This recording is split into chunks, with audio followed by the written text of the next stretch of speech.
ഓടുന്നു. ആരെ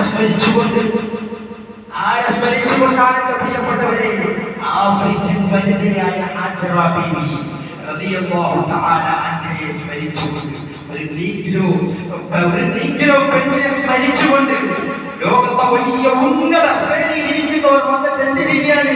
ആ പെണ്ണിനെ സ്മരിച്ചുകൊണ്ട് ഓടുകയാണ്. എന്റെ ഹാജറ ബീവി ഇവിടെ ഓടി, ഞാൻ ഓടണം. എന്റെ ഇബ്രാഹിം നബി ഇവിടെ നിസ്കരിച്ചു, ഞാൻ നിസ്കരിക്കണം. ആരെയാണ് സ്മരിക്കുന്നത്? എന്റെ ഇബ്രാഹിം നബിയെ ഇത്രത്തോളം സ്മരിക്കാൻ കാരണം എന്റെ മൂസ നബി ഉണ്ടല്ലോ, ഈസ നബി ഉണ്ടല്ലോ, അയ്യൂബ് നബി ഉണ്ടല്ലോ, ലോക ചക്രവർത്തി ചരിത്രത്തിൽ സോളമൻ എന്നറിയപ്പെടുന്ന സുലൈമാൻ നബി ഉണ്ടല്ലോ. എന്റെ അവനെയൊന്നും ഇത്രത്തോളം സ്മരിക്കുന്നില്ല ഇബ്രാഹിം നബിയെ. കാരണമുണ്ട്. അല്ലാഹു പറഞ്ഞു, വഇദ് ഖാല ലഹു റബ്ബുഹു അസ്ലിം. ഇബ്രാഹിം നബി അലൈഹിസ്സലാത്തു വസ്സലാമിനോട് അല്ലാഹു പറഞ്ഞു, അസ്ലിം ഇബ്രാഹിം നബിയെ, എനിക്ക് നിങ്ങൾ ജീവിതം സമർപ്പിക്കണം, നിങ്ങൾ എനിക്ക് വേണ്ടി സമർപ്പണം നടത്തണം, എന്നെ നിങ്ങൾ പൂർണ്ണമായി അനുസരിക്കണം. ഈ സമയത്ത് ഇബ്രാഹിം നബി പറഞ്ഞു, ഖാല അസ്ലംതു ലിറബ്ബിൽ ആലമീൻ. അയാൾ റെഡി, ഞാൻ റെഡിയാണ്, ഞാൻ തയ്യാറാണ്, 100% ഞാൻ തയ്യാറാണ് റബ്ബേ, ഞാൻ ഒട്ടും വ്യതിചലിക്കില്ല. ഇബ്രാഹിം നബി അലൈഹിസ്സലാത്തു വസ്സലാം അല്ലാഹുവിനോട് പറഞ്ഞു.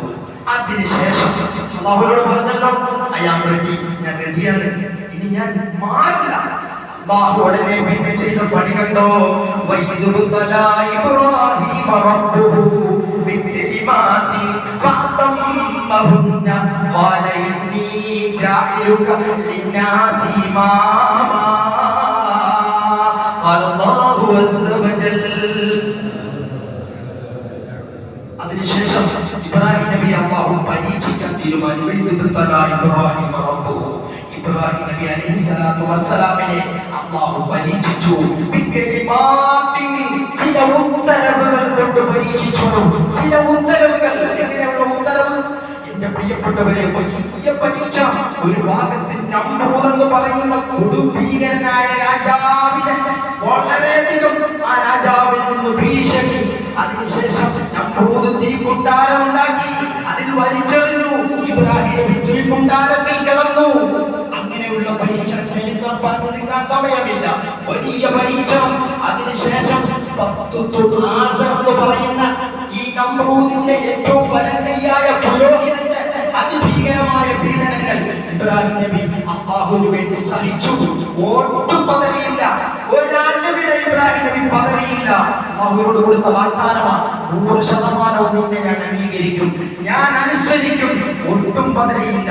പിന്നീട് 90 വർഷം മക്കളില്ലാത്ത വിഷമം ഇബ്രാഹിം നബി അലൈഹിസ്സലാത്തു വസ്സലാമിന്. 90 വർഷത്തോളം കുഞ്ഞിക്കാല് പോലും ഇല്ലാതെ, ഒരു കുഞ്ഞു പോലും ഇല്ലാതെ ഇബ്രാഹിം നബി വേദനയോടെ ജീവിച്ചു, വിഷമിച്ച് ജീവിച്ചു. പക്ഷേ പതറിയില്ല ഇബ്രാഹിം നബി അലൈഹിസ്സലാത്തു വസ്സലാം. അതിനുശേഷം ഒരു കുഞ്ഞിനെ ഇസ്മായിൽ നബി അല്ലാഹു കൊടുത്തു. ആ ഇസ്മായിൽ നബി അലൈഹിസ്സലാത്തു വസ്സലാം അവിടുന്ന് ശിശുവായിരിക്കുമ്പോ, പിറന്ന ദിവസങ്ങൾ കഴിയുമ്പോ, നിങ്ങൾ ചിന്തിച്ചു നോക്കൂ, 10, 40, 50 വർഷത്തിന് ശേഷം ദമ്പതികളെ നിങ്ങൾക്കൊരു കുഞ്ഞിനെ കിട്ടിയാൽ നിങ്ങളുടെ അവസ്ഥ എന്താണ്? നിങ്ങളുടെ ആ ഒരു വ്യക്തിതയും ഒരു വലിയ സ്നേഹവും ആ കുഞ്ഞിനോടുള്ള ലാലനയും ഞാൻ പറഞ്ഞറിയിക്കേണ്ടതുണ്ടോ? ഇബ്രാഹിം നബി അലൈഹിസ്സലാത്തു വസ്സലാം ഹാജറ ബീവി പ്രസവം കഴിഞ്ഞ ദിവസങ്ങൾ കഴിയുമ്പോ അല്ലാഹുവിന്റെ ഉത്തരവ് വന്നു. ഇബ്രാഹിം പരീക്ഷിക്കുക. ഇബ്രാഹിം, നീ നിന്റെ കുഞ്ഞു മോനുണ്ടല്ലോ, നിനക്ക് ഞാൻ മോനെ തന്നു.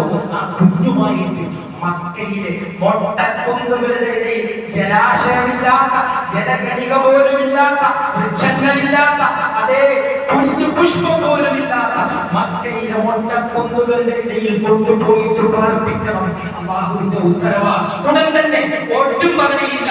ഹാജറയോട് പറയുന്നു, ഹാജറ കുഞ്ഞിനെ എടുക്ക്. അല്പം വെള്ളവും കുറച്ച് കാരക്കയുമായിട്ട് ഇബ്രാഹിം നബി അലൈഹിസ്സലാത്തു വസ്സലാം തന്റെ കുഞ്ഞുമായിട്ട് സഹധർമ്മിണിയുമായിട്ട് മക്കയിൽ കൊണ്ടുപോയി മലകളുടെ ഇടയിൽ ഇരുത്തുകയാണ്. എന്നിട്ട് പറയുന്നു, ഹാജറ അല്ലാഹുവിന്റെ ഉത്തരവാണ്, വിഷമിക്കരുത്, ഞാൻ പോവുകയാണ്, ഞാൻ ഇവിടെ നിൽക്കരുതെന്നാണ്, ഞാൻ പോകണമെന്നാണ്. അല്ലാഹുവേ, ആ കുഞ്ഞിനെയും എട്ടും പൊട്ടും തിരിയാത്ത കുഞ്ഞിനെയും അതാ ഒരു പെണ്ണിനെയും മക്കയുടെ മൊട്ടക്കുന്നുകളിൽ ഉപേക്ഷിച്ച് ഇബ്രാഹിം നബി നടന്നു നീങ്ങുമ്പോ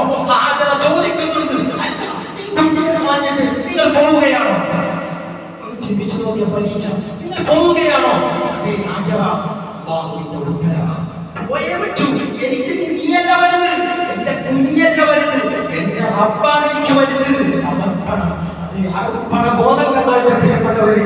നിശ്ചയദാർഢ്യത്തിന്റെ പ്രവാചകനാണ്. പരീക്ഷണത്തിന്റെ തീച്ചൂളയിൽ വിജയത്തിന്റെ വെന്നിക്കൊടി പാറിപ്പറപ്പിച്ച ഖലീലുല്ലാഹി ഇബ്രാഹിം നബി അലൈഹിസ്സലാത്തു വസ്സലാമിനെ വർണ്ണിക്കാൻ വാക്കുകളില്ല. എനിക്ക് വർണ്ണിക്കാൻ വാക്കുകളില്ല. ഇബ്രാഹിം നബി അലൈഹിസ്സലാത്തു വസ്സലാം പോയി. എന്റെ പ്രിയപ്പെട്ടവരെ, ചരിത്രം വിശാലമാണ്, സമയമില്ല. അങ്ങനെ ഇബ്രാഹിം നബി അലൈഹിസ്സലാം ചുരുക്കി പറയട്ടെ, പിന്നീട് കുഞ്ഞുമോൻ സംസാരിക്കാൻ തുടങ്ങി, പാപ്പയുടെ കൂടെ കൈപിടിച്ച് നടക്കാൻ തുടങ്ങി. അടുത്ത പരീക്ഷണം, ഇബ്രാഹിം നബി ആ കുഞ്ഞുമോനെ പിന്നാലിൽ കൊണ്ടുപോയി ബലിയാക്കണം. ഒന്ന് ചിന്തിച്ചു, എന്താ പരീക്ഷണം? ഇബ്രാഹിം നബിയുടെ അടുത്ത പരീക്ഷണം. ജീവിതത്തിൽ 90 വർഷം മക്കളില്ല. അവസാനം കുഞ്ഞിനെ കണ്ട് ഒരു കുഞ്ഞ് നടക്കാൻ തുടങ്ങി, കൈപിടിച്ച്. ആ സമയത്ത് ഇബ്രാഹിം നബി അലൈഹിസ്സലാത്തു വസ്സലാമിനോട് അടുക്കണം. ഉടൻ തന്നെ ചുരുക്കി പറയട്ടെ, വേറൊന്നും ചിന്തിക്കുന്നില്ല. ഇബ്രാഹിം നബി കൊണ്ടുപോയി. എനിക്ക് അല്ലാഹുവാണ് വലുത്, മോനല്ല വലുത്. ഇബ്ലീസ് വന്നിട്ട് തിരിപ്പിക്കാൻ ശ്രമിച്ചു. എനിക്ക് റബ്ബാണ് വലുത്, എന്റെ റബ്ബാണ് വലുത്. അതുകൊണ്ട് മോനല്ല വലുത്. ഇബ്രാഹിം നബിയുടെ കഴുത്തിൽ കത്തി വെച്ച ഖലീലുല്ലാഹി ഇബ്രാഹിം നബി അലൈഹിസ്സലാത്തു വസ്സലാം ഇസ്മാഈൽ നബി അലൈഹിസ്സലാത്തു വസ്സലാമിന്റെ കഴുത്തിൽ കത്തി വെക്കുകയാണ്. മോനല്ല വലുത്, എന്റെ റബ്ബാണ് വലുത്. ഇതിൽ നിന്ന് സമുദായം പഠിക്കേണ്ടതുണ്ട്, അർപ്പണ ബോധം പഠിക്കേണ്ടതുണ്ട്. നമ്മൾ എന്ത് പരീക്ഷണം വന്നാലും അള്ളാഹുവിനെ നമ്മൾ അനുസരണക്കേട് കാണിക്കാതിരുന്നാൽ അള്ളാഹു നമുക്ക് വലിയ സ്ഥാനം തരും, ഇസ്സത്ത് തരും. ഇബ്രാഹിം നബി ചലിച്ചില്ല.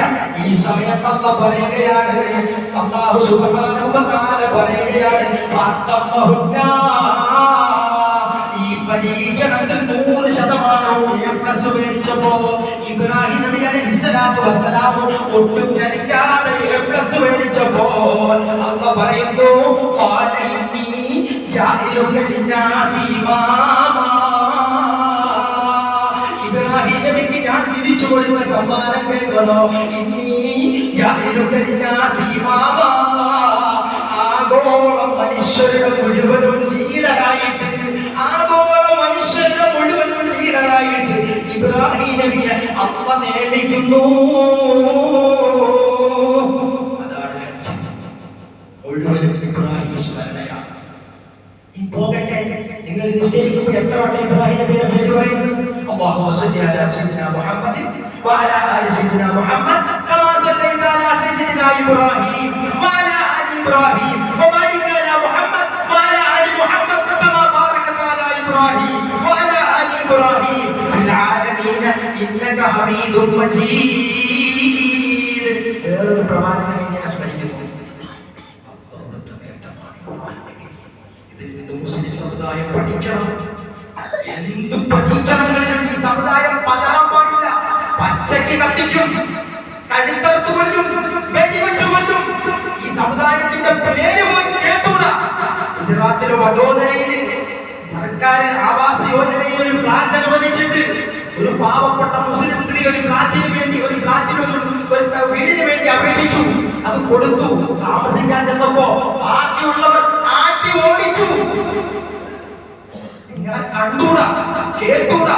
അത്രത്തോളം നിങ്ങൾ എന്തോ വലിയ സംഭവമായിട്ടാണ് പറഞ്ഞു വെച്ചിരിക്കുന്നത്. പതരരുത്, ഈ സമുദായം പതരരുത്. പതറിപ്പോയാൽ പ്രശ്നമാണ്. നിശ്ചയദാർഢ്യത്തോടു കൂടി എന്റെ പ്രിയപ്പെട്ടവരെ മുന്നോട്ട് പോകണം.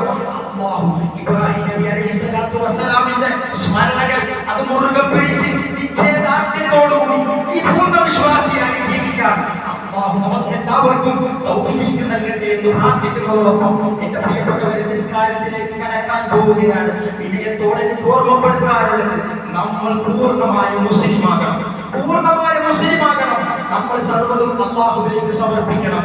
അല്ലാഹുവിന് ധിക്കാരം പ്രവർത്തിക്കരുത്. കല്യാണത്തിന്റെ പേരിലാണെങ്കിൽ ഇന്നത്തെ കല്യാണം ഒരു തരം ആഭാസമായി മാറിയിരിക്കുന്നു. 4 ദിവസമൊക്കെ കല്യാണം, മഞ്ഞ കല്യാണം, പച്ച കല്യാണം, നീല കല്യാണം, ചുവപ്പ് കല്യാണം. മഞ്ഞ കല്യാണത്തിനാണ് നമ്മൾ നിക്കറും കല്യാണം എല്ലാം മഞ്ഞയായിരിക്കണം. അത് കഴിഞ്ഞാൽ പിന്നെ ചോപ്പിന്റെ കംപ്ലീറ്റ് നിക്കറും കല്യാണം. ആ ഉപ്പാപ്പമാര് വരെ മഞ്ഞ നിക്കറും കേട്ടോണ്ട് പോകേണ്ട അവസ്ഥയാണ്. ഇത് പറയുമ്പോൾ മുസ്ലിയാർക്ക് ലജ്ജയില്ലെന്ന് ചോദിക്കും. എനിക്ക് ലജ്ജയില്ലെന്ന് കരുതിക്കോ. ഈ സമുദായം കാട്ടിക്കൂട്ടുന്ന തോന്നിവാസങ്ങൾ, തെമ്മാടിത്തരങ്ങൾ ഇങ്ങനെ പറയുന്നത് അത്രയും ഭീകരമാണ്. ഓരോ കല്യാണ വീടുകളും അല്ലാഹു കാത്തുരക്ഷിക്കട്ടെ. ഈ സമുദായത്തെ അന്ന് തിരിഞ്ഞു നോക്കൂല. ഈ ഇങ്ങനെ തുടർന്നാൽ ഈ സമുദായത്തെ അള്ളാഹ് അവഗണിക്കും. അള്ളാഹ് ഇഷ്ടപ്പെടില്ല. അമിതം പ്രവർത്തിക്കുന്നവർ ഷാപ്പാടിലാണെങ്കിലും അത് വസ്ത്രത്തിലാണെങ്കിലും അമിതം പ്രവർത്തിക്കുന്നവരല്ല ഇഷ്ടപ്പെടുകയില്ല. അത് കഴിഞ്ഞാൽ പിന്നീട് ചുവപ്പ്, അത് കഴിഞ്ഞാൽ പിന്നീട് നീല. ഈ സമുദായത്തെ വെറുതെ കല്യാണത്തിൽ നിന്ന് പാറക്കല്ല് വെട്ടിയെന്ന് വൈകാരുമായി പറഞ്ഞു പോകുന്നല്ലാതെ ഈ സമുദായത്തെ സ്വീകരിക്കില്ല. അള്ളാഹു കാത്തുരക്ഷിക്കട്ടെ. അതുകൊണ്ട് കല്യാണം, നിക്കാഹ് അത് വളരെ വിവാദത്ത് പോലെ നിസ്കാരം പോലെ മഹിമയുള്ള സാധനമാണ്. ആ നിക്കാഹിന്റെ പവിത്രത ചെറുക്കന്മാരെ ഡാൻസ് ചെയ്ത് കൊണ്ടുവരിക, ചെറുക്കന്മാരാണെങ്കിൽ അറവാലയിൽ കൊണ്ടുവരിക, ആംബുലൻസിൽ കൊണ്ടുവരിക, JCB കൊണ്ടുവരിക, പോത്തിന്റെ വർക്ക് കയറി വരിക, കുതിരയുടെ വർക്ക്, പട്ടിയുടെ വർക്ക് എന്നാണോ നായയുടെ വർക്ക് കയറി വരുന്നത്. അള്ളാഹു സമുദായത്തെ കാത്തുരക്ഷിക്കട്ടെ. അള്ളാഹു കാത്തുരക്ഷിക്കട്ടെ. എന്റെ ഹാജിയാക്കന്മാരെ, എന്റെ പിതാക്കളെ, മക്കളുടെയും മകളുടെ കല്യാണത്തിന് ഇത്തരത്തിലുള്ള തോന്നിവാസങ്ങൾക്ക് ഇന്ന് കൊടുക്കരുത്. അവിടെ നിങ്ങൾ നിങ്ങളുടെ ആർജവം കാണിക്കണമെന്ന് പടച്ചവനെ സാക്ഷ്യം നിർത്തി ഇമാമെന്ന നിലയ്ക്ക് ഞാൻ ഓർമ്മപ്പെടുത്തുകയാണ്. അല്ലാഹുവേ നിന്നെ പൂർണ്ണമായി അനുസരിച്ച് ജീവിക്കാം. അല്ലാഹുവേ നീ തൗഫീഖ് നൽകണേ തമ്പുരാനെ, നീ തൗഫീഖ് നൽകണേ തമ്പുരാനെ. അട്ടനഗ്നരായ പെണ്ണുങ്ങളെ കൊണ്ട് ഡാൻസ് കളിപ്പിക്കുന്ന നിക്കാഹിന് എന്ത് ബറക്കത്താണ്. ആ കുടുംബം രക്ഷപ്പെടുകയില്ല. അതിലുണ്ടാകുന്ന മക്കൾ പോലും നന്നാവാൻ പാടാണ്. ഹറാമിലൂടെ തുറന്നു അതുകൊണ്ട് എന്റെ മോന് നല്ലൊരു ഭാവി വേണം, എന്റെ മോക്ക് നല്ലൊരു ഭാവി വേണം എന്ന ചിന്ത വാപ്പ അങ്ങനെ ഉണ്ടെങ്കിൽ തോന്നിവാസത്തിന് നൽകട്ടെ. അതുപോലെ എന്റെ പ്രിയപ്പെട്ടവരെ, മുടി അള്ളാഹു തന്ന അനുഗ്രഹമാണ്. ആ മുടി ഡൈ ചെയ്യുക എന്നൊരു കാര്യമുണ്ട്. അതിപ്പോ ഇന്ന് വളരെയധികം ചർച്ച ചെയ്യപ്പെടുന്ന ഒരു വിഷയമാണ്. വിശാലമായിട്ട് ഞാനിതിനു മുമ്പ് നിങ്ങളോട് പറഞ്ഞിട്ടുണ്ട്. എന്റെ പ്രിയപ്പെട്ടവരെ, അള്ളാഹുവിന് ഏറ്റവും കോപമുള്ള ഒരു ടീം അള്ളാഹു കൊടുക്കുന്നതാണ് നര. അള്ളാഹ് കൊടുക്കുന്നതാണ്, അള്ളാഹുവിന് ഇഷ്ടമാണ്. ഇഷ്ടമുള്ളവർക്ക് നര കൊടുക്കും. ആ നര കൊടുക്കും, നര വരണം. അള്ളാഹു വലിയ ഇഷ്ടമാണ്. ആ നര നാട്ടിലാണെങ്കിലും മീശയിലാണെങ്കിലും തലയിലാണെങ്കിലും അത് ധരിപ്പിക്കുന്നത് അള്ളാഹുവിന് വലിയ ദേഷ്യമാണ്. അത് പൊളി ശരിയാവില്ല. ഭാര്യ ഭർത്താക്കന്മാർ ബന്ധപ്പെട്ട പൊളി ശരിയാവില്ല, ഒന്നും ശരിയാവില്ല. അതുപോലെ അങ്ങനെ പൊളി ശരിയാവാത്ത, ഒന്നും ശരിയാവാത്ത ഈ ഡൈ ചെയ്യുന്ന ഒരു മനുഷ്യന് പള്ളി കയറാൻ പറ്റുമോ? അശുദ്ധി വരുന്നോ? നിസ്കാരം ശരിയാവോ? അള്ളാഹുവിന് വലിയ ദേഷ്യമാണ്. അതുകൊണ്ട് അത്തരത്തിൽ ആർക്കെങ്കിലും ആ സ്വഭാവം ഉണ്ടെങ്കിൽ പടച്ചവന്റെ സാക്ഷ്യം നിർത്തി ഇമാമെന്ന നിലയ്ക്ക് എന്റെ ഡ്യൂട്ടി ഞാൻ നിർവഹിക്കുന്നു. പച്ച ഹറാമാണ്, അത് മാറ്റണം. അത് മാറ്റിയില്ലെങ്കിൽ അള്ളാഹുവേ ഇത് ചെയ്തതിന്റെ പിറ്റേന്ന് നീ മരിച്ചുപോയി, എന്റെ മയ്യത്ത് പോലും ശരിയാവില്ല. അശുദ്ധിയായിട്ട് ഖബറിലേക്ക് പോകുന്ന അല്ലാഹുവിനെ ദേഷ്യപ്പെട്ട ഏറ്റവും ഭാഗ്യം കെട്ടവൻ നീയായിരിക്കുമെന്ന് മുഹമ്മദ് മുസ്തഫ സല്ലല്ലാഹു അലൈഹി വസല്ലം തങ്ങൾ. വേണമെങ്കിൽ അല്പം ഇലമൈലാഞ്ചി പിടിച്ച് അരച്ചിട്ട് ചുവപ്പിക്കാം, അത് സുന്നത്താണ്. കറുപ്പിട്ട് ഹറാമാണ്. അല്ലാഹു കാത്തുരക്ഷിക്കട്ടെ. ഈ സമുദായത്തെ അല്ലാഹു കാത്തുരക്ഷിക്കട്ടെ. അത് എന്റെ ഡ്യൂട്ടി എന്ന നിലയ്ക്ക് ഞാൻ നിങ്ങളോട് ഓർമ്മപ്പെടുത്തുന്നു. വേണമെങ്കിൽ നിങ്ങൾക്ക് സ്വീകരിക്കാം, അല്ലെങ്കിൽ തള്ളിക്കളയാം. എനിക്കൊന്നുമില്ല, എന്റെ ഡ്യൂട്ടി ഞാൻ നിർവഹിച്ചു. അല്ലാഹുവേ നീ സാക്ഷിയാണ്, നീ സാക്ഷിയാണ്, നീ സാക്ഷിയാണ്. അതുകൊണ്ട് ഇത്യാദി കാര്യങ്ങൾ ശ്രദ്ധിക്കണമെന്ന് ഓർമ്മപ്പെടുത്തിക്കൊണ്ട് എന്റെ പ്രിയപ്പെട്ടവരെ, പെരുന്നാൾ നിസ്കാരം എന്ന് പറയുമ്പോൾ 2 റക്അത്ത്